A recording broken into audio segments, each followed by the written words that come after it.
49 fertility centre మీకు అందిస్తుంది కేవలం 899 రూపాయలకి ఫర్టిలిటీ అసెస్మెంట్ ప్యాకేజ్. చేతికి ఫస్ట్ మంత్ శాలరీ రాగానే ఫోన్లో క్రెడిట్ అని మెసేజ్ చూసుకోగానే కలిగే ఆనందమే వేరు. కానీ ఆ వెంటనే అసలు తలనొప్పి మొదలవుతుంది.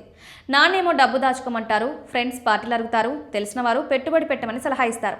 అయితే నిజంగానే డబ్బు ఇన్వెస్ట్ చేయాలని ఉన్నా ఎలా పెట్టుబడి పెట్టాలో చాలా మందికి తెలియదు.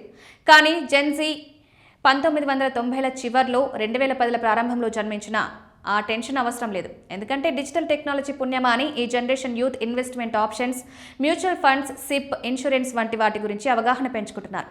అయితే సంపద సృష్టించడం అనేది ఏదో మ్యాజిక్ కాదు, అదొక పక్కా ప్లాన్. ఇన్సూరెన్స్, సేవింగ్స్, ఇన్వెస్ట్మెంట్స్ వీటిలో ఏది ముందు ఏది వెనుక అని ఒక క్లారిటీ ఉంటే చాలు. మీకోసం simple, smart step by step guide ఇస్తున్నాం. డబ్బును పెంచే ఆలోచన కంటే ముందు ఉన్నదాన్ని కాపాడుకోవడం చాలా ముఖ్యం. ఎందుకంటే ఒక్కసారి హాస్పిటల్ పాలైతే ఏళ్ల తరబడి దాచుకున్న డబ్బు మొత్తం ఆవిరైపోతుంది. కాబట్టి మీ మొదటి పని స్ట్రాంగ్ సేఫ్టీ నెట్ ఏర్పాటు చేసుకోవడమే.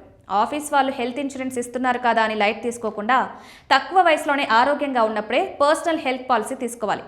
ఎందుకంటే పెద్ద జబ్బు చేస్తే ఆఫీస్ కవరేజ్ ఏ మూలకు సరిపోదు. పైగా చిన్న వయసులో తీసుకుంటే ప్రీమియం కూడా చాలా తక్కువ ఉంటుంది. ఇన్సూరెన్స్ సెట్ చేసుకున్న తర్వాత మీ నెక్స్ట్ ఫోకస్ ఎమర్జెన్సీ ఫండ్ మీద పెట్టాలి. రేపొద్దున సడన్గా ఉద్యోగం పోయినా లేదా అత్యవసరంగా కార్ రిపేర్ వచ్చినా టెన్షన్ పడకుండా ఉండాలంటే కనీసం 3 నుంచి 6 నెలల ఖర్చులకు సరిపడా డబ్బు పక్కన ఉండాలి. ఈ డబ్బును మీకు ఎప్పుడు కావాలంటే అప్పుడు తీసుకునేలా సేవింగ్స్ అకౌంట్స్లో లేదా లిక్విడ్ మ్యూచువల్ ఫండ్స్లో ఉంచాలి తప్ప లాక్ చేయకూడదు.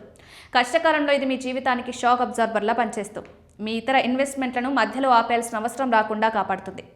ఇన్సూరెన్స్, ఎమర్జెన్సీ ఫండ్ క్రియేట్ చేసుకున్న తర్వాత ఇన్వెస్ట్మెంట్స్ స్టార్ట్ చేయాలి. ఎందుకంటే 20లో ఉన్న మీకు లభించిన అతిపెద్ద వరం సమయం. ఇన్వెస్ట్ చేయడానికి లక్షలు అవసరం లేదు. ప్రతి నెల శాలరీలో కొంత మొత్తాన్ని సిప్ ద్వారా మ్యూచువల్ ఫండ్స్లో పెట్టడం బెస్ట్ ఆప్షన్. మొదట్లో మార్కెట్ను అనుసరించే ఇండెక్స్ ఫండ్స్ ఎంచుకోవడం మంచిది. ఎందుకంటే వాటికి రిస్క్, ఖర్చు తక్కువ ఉంటాయి.